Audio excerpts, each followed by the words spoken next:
Right. This is my third attempt at this. I always keep going over 15 minutes, and the software won't let me go over that, so I have to read slightly fast. Sorry if you can't understand. Right. The rhythmic click of metal against teeth and the hum of the computer were the only sounds in Figgins' office. Kurt grinded his teeth together, something he never ever did, and recrossed his legs for the 100th time, doing nothing to hide the full flood glare he was giving Blaine. For his part, Blaine was slouched down in the chair next to him. Any semblance of grace or pose absent. His head was resting against the top of the back of his chair, eyes drooped against closed as he flickered his damp tongue piercing against his teeth with some mysterious beat. A huge, huffy sigh escaped past his lips before he could catch himself, and Blaine stopped long enough to laugh quietly, and then continued his previous rhythm, and Kurt almost gave into the urge to start ripping his beloved hair out. The sound that made Kurt's teeth ache as if with his teeth metal was smacking against. He cursed himself for even thinking about that, shifting in his seat at how uncomfortable his pants were destined to become if that noise didn't stop immediately. God, how he wished he hadn't wore skin-tight jeans today. Would you cut it out? He demanded sharply, uncrossing his legs and leaning towards Blaine, in that he hoped with a threatening manner, or at least extremely annoyed or offended. Anything that would get him to stop flicking his tongue piercing around, because hearing it made Kurt think about it, and thinking about Blaine with a fucking tongue piercing was not something that he should be doing. Thinking about Blaine wasn't something he should be doing at all. Cut what out, babe? Blaine asked innocently. He looked anything but as he turned to Kurt, lips quirked into a devilish smirk, eyes glinting in the artificial light. It was a look Kurt couldn't name, but one he knew he should hate himself for liking. Nobody had ever looked at him that way before, like they actually thought he was attractive. Then he remembered where he was, and more importantly, how he'd gotten there, and he caught himself before what he was thinking became too obvious. You know exactly what, Kurt snapped, folding his arms and recrossing his legs in an attempt to hide his growing arousal. He shifted his gaze to the painting on the floor wall, intent on ignoring Blaine, which once again became impossible as he heard Blaine's chair scrape across the hardwood. Oh, I know, Blaine whispered softly. His warm, smoke-laced breath tickled his hair on the back of his Kurt's neck. I just want to hear you say it. He really wished he'd picked different plans this morning. Luckily, the door to the office had opened at the moment, and Principal Figgins and Mr. Robertson entered, preventing Blaine from doing anything else. Kurt was momentarily taken by surprise at his appearance. He hadn't even heard the bell ring. Before the door snapped shut, he could hear the crowd of students slugging their way through the halls to their second block class. Figgins took a seat in the worn leather chair facing them, looking uncharacteristically stern. Mr. Robertson, a packet of papers in hand, stood to the side. Back again, Mr. Anderson? Kurt was confused for a second, but then he realized Blaine had to have a last name, not just Warbler. He glanced over at Blaine when he had shifted his seat back over there, and watched the mocking smile form on his lips as Figgins continued. This is the second time in 2 hours. I should probably slow down on that bit, Blaine turned shakily, folding his arms. Wouldn't want to make it too obvious how irresistible I find you. Everyone in the office visibly blanched, and if Kurt didn't hate the boy so much at that moment, he would have had to stop to admire his sarcasm. Mr. Anderson, Blaine held his hands up defensively. All right, dish out the punishment and get on with it then. I'm already bored with you. Kurt felt his jaw sag slightly. He thought that Blaine was as audacious in Mr. Robertson's class, but he hadn't dreamed he'd talk to the principal like he was a misbehaving toddler who he'd just sent to his room. The muscles in Figgins' jaws worked furiously as he glared at Blaine, who looked completely unfazed. Mr. Robertson had already worked out a punishment for you boys, but obviously I will need to add on to yours, Mr. Anderson. Figgins turned as Mr. Robertson stepped forward. You will both serve a week of detention with me starting tomorrow. His dark eyes flashed at Kurt, who had opened his mouth to protest, but then thought better of it. Since you were both absent from the remainder of the class, you missed partner assignments for the novel analysis. Therefore, I partnered you together. What? Kurt squawked, his eyes widening. A week of detention was going to be bad enough. Now he has to do a project with this asshole? It's all explained in the assignment packet. He held out the packet as he spoke, and Kurt snatched it out of his hand. You would have known if you hadn't been so disgusted. But Kurt wasn't listening. He was scanning the outline of the first page. For every novel we will be reading, you and your assigned partner will be assigned a portion of the text to critically analyze and present to the class during discussion. Wait, Kurt said faintly, his heart sinking. You mean I'm stuck with him all year? I do not change partners unless given a very good reason, Mr. Hummel. Mr. Robertson said sharply. Unless it becomes incredibly obvious that you two are not both pulling your weight in the assignments, there is no reason to change the arrangement. Mr. Figgins cleared his throat, and added, "Given Mr. Anderson's glowing academic reputation from Dalton, I see no reason for you to be concerned, Mr. Hummel. Learn to work past your differences and these problems you two seem to be having." Glowing academic reputation? Kurt wondered in disbelief, glancing at Blaine, who still looked unfazed at the conversation around him. In fact, he'd gone right back to clicking his Tom face and was ignoring the assignment sheet in his lap. "Mr. Anderson, you will serve an extra week of detention for your insolence," Diggins continued as Mr. Robertson left the office with a small farewell. "I will write you both notes to excuse your tardiness to second block. What classes should you be in?" "French IB with Madame Bellamont," Kurt muttered carefully, tucking the packet into the bag. "AP Calc," Blaine added unceremoniously stuffing his own paper back into his vasty bag.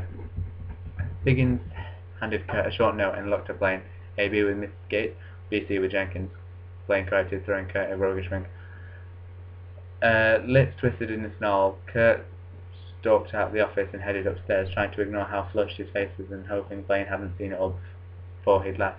No, he thought this year wasn't going to go well at all. Kurt spent what was left of his French class insulting Asimo, I don't know how to say that, in a dozen different ways, even after the 3 years he spent in French class as the jock still hadn't seemed to understand exactly how Asimo had managed to pass the first section of the subject. Still, after an hour of dishing out rapid-fire French and saying things to one of his chief tormentors that he would never dare say in English, he felt slightly better about the morning he'd had so far. A stop quick buyer's offer to drop off his books led him back downstairs into his home economics class. He was one of the last to enter, but thrilled to see some familiar faces present. Brittany and Tina had snatched a table at the front, and Mercedes had saved him a spot in the back row, and he gladly sunk into it. "Boy, you have a lot of explaining to do," Mercedes said at once. Tina appeared at his shoulder. "I cannot believe you slapped him." "He deserved it," Kurt reported, angrily flaring up at once as Brittany joined them. "He's a vile prick who needs a hair transplant. I tried to give my brother's Lego man a hair transplant once with my legs there," Brittany whispered to Tina, who just looked confused. Okay, maybe he was lying about the last part. He loved curly hair, and Blaine's was curly to the point of being completely unruly. Thick, dark curls as he just waited to run his hands through, and the girls were looking at him expectantly as he realized he had no idea what they had asked him. "Sorry, what? What happened in Figgins' office?" Tina reiterated, exchanging a fugitive glance. Mercedes. The look didn't escape Kurt's notice. He eyed the pair warily. "What's that for?" "What look?" "What's the look for?" "What look?" Mercedes said, plastering on the insanely bright smile and pretending whatever that look was hadn't happened.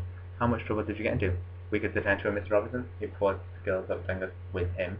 Tina covered her mouth and started coughing, but he could see the grin behind her hand. Mercedes, however, did nothing to hide it. "What?" he finally snapped, when neither of them seemed to be wanting to explain what the hell was going great about this news. The bell rang as he glared at the pair of them. Mrs. Olsen appeared at the front as Tina and Brittany wandered back to their table. "What are you two going on about?" Kurt hissed at Mercedes as the roll call sighed. "Oh, come on, Boo. You can't be that oblivious." Kurt stared at her blankly, and when he didn't reply, she rolled her eyes and whispered back, he's totally into you." "He's an asshole," Kurt shot back a bit louder than he'd meant to. The girls in the front of them glanced back curiously as Mercedes cut him off. "He's hot, and he's gay, Kurt, or bisexual or something." Mercedes waved her hand around in expression words. "The point is, how many more gay guys do you think you're going to meet in high school? So I should just throw myself at him because he's gay?" Kurt said somewhere between disbelief and anger. "He's not even my type." "Oh, please, I saw the way you were looking at him, boy, and since I don't stand a chance, you should take one during your detention." "No, just no. He's already been enough trouble for me. I don't care if he's good. He's an absolute..." I can't read, where does he go? He's the absolute last thing I need in my life."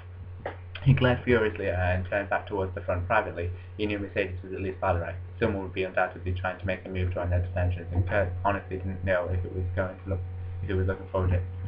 They didn't talk about Blaine at all while they were baking, nor during their lunch break at the half-an-hour class after Kurt. Kurt was grateful for it, and even more grateful when Blaine didn't seem to have lunch or any of his other classes today. He only hoped that the same would happen tomorrow. He left Mercedes and Tina and Brittany at the stairwell as the last class of the second floor. The moment he walked through the doorway to the chemistry lab, he almost turned around and skipped the stupid class because there was Blaine. His boot-clad feet were propped up on the table in front of him, and a giant pair of headphones concealed over his ears. Kurt could hear the buzz of the music from across the room and silently took the seat furthest away from the delinquent. He has a sudden feeling that Blaine was going to be in all of his AV classes. Speaking to comment about glowing academic reputation rung in his ears as he pulled out the supplies, ignoring the sound of Blaine's fingers strumming on the table. A glint of metal on Blaine's ankle caught his eyes as more students began filing in. Then come on here, he'd forgotten about in all the drama of the morning.